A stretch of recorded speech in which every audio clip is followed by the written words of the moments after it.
في ربوع المجد كنا نسمع النصر المبين. حسن الخاتمة خاتمة وناكسن سوء الخاتمة خاتمة حن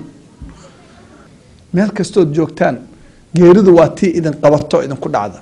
xataa haddaad ku jirtaan guryo la xoojiyey oo la waaweyneeyey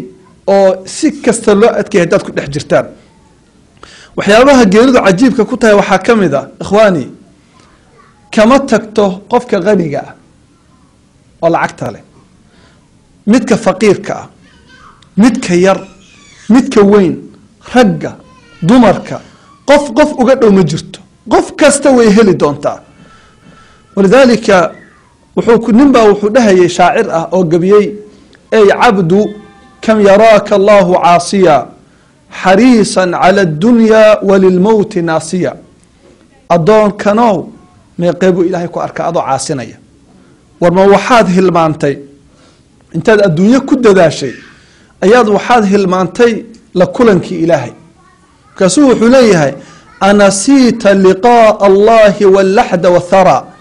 ma waxaad hilmaantay la kulankii ilaahay iyo luxudkii iyo caradii lagu dhigayay oo ciriiriga ahayd wa yowman cabuusan tashiibu fiihi nawaasiya maalin aad u adag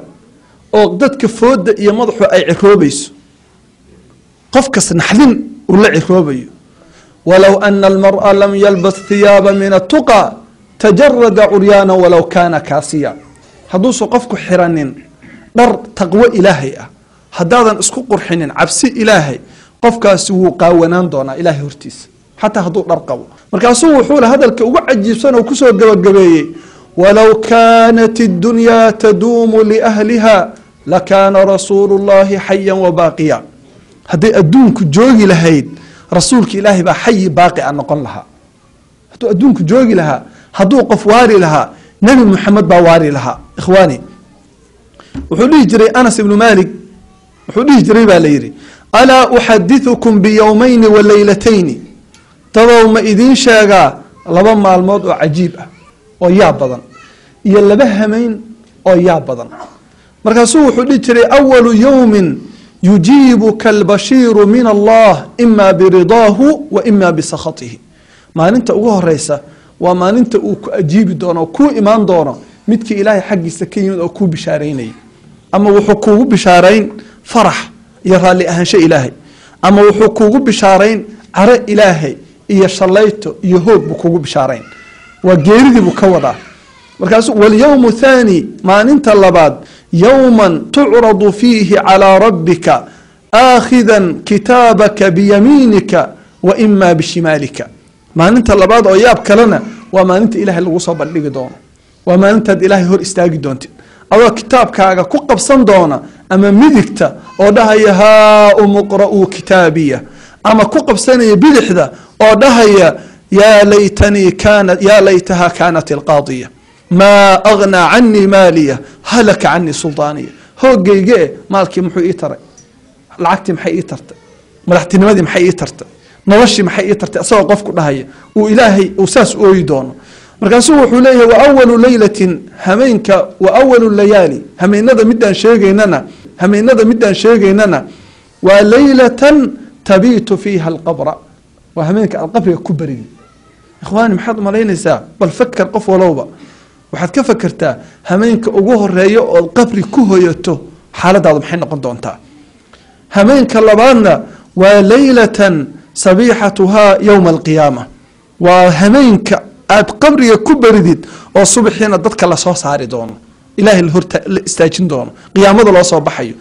labadaa maalmood iyo labadaa hameen ayaa yaab leh buu dhihi jiray anas ikhwaani waxaad ogaataan waxaa la yidhaahdaa mowdku sidiisaba waa mulakhas min xayaatika noloshaadii oo dhan oo samari lagu sameeyey wey lasoo koobay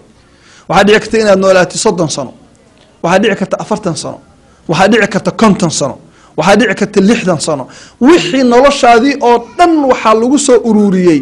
saacadda ugu dambaysa oo sariirta saaran tahay daqiiqada ugu dambaysa oo sariirta saaran tahay baa lagu soo koobay saacaddaas hadday geeridu ku qabato adoo taacada ilaahay ku toosan oo wanaagsan inaha sacaadatu alabadiya waa barwaaqo iyo nolol weligaa aadan ka baxaynin oo abadi ah oo joogto ah oo farax leh waa middaa khaatumada wanaagsani hadday ku qabato geeridaasi adoo xumaan ilaahay iyo macsiyo ku dul sugan nacuudu billahi min dalika wa inaha suu waa midda xun waa suu lkhaatima waa middaas weeye haddaan u gallo tacriifka ay culimmadu ku qeexeen xusnu lkhaatima iyo suu lkhaatima waxa laga wado mar walba waad maqashaan culimmada ka hadlaysa khaatumada wanaagsan maxaa laga wadaa ilaahay hanagu arsuuqay khaatumada wanaagsan waxay culimmadu ku fasireen an yuwafaqa alcabdu qabla mowtihi litaqaadi cama yuqdibu raba subxaanahu in qofka la waafajiyo intuusan dhimanin ka hor inuu ka tago oo ka dhex baxo wax kasta oo ilaahay caragelinaya khaatumada wanaagsan watawba min adunuub in la waafajiyo intuusan dhimanin ka hor inuu dunuubta oo dhan ka toobad keeno والمعاصي iyo macsiyada والإقبال على الطاعات وأعمال الخير in la waafajiyo inuu qaabilo usoo jeesto khayrkii iyo acmaashii wanaagsanaa ثuma yakuna mowtuhu bacda dalika calى hadihi الxaala الxasana marka geeridiisa ay ku dhacdo arintaas wanaaga badan isagoo ku dul sugan fiiri in qofkii la waafajiyaan niri intuusan dhimanin ka hor inuu macsiyadii ilaahay ka haro oo uu towbad keeno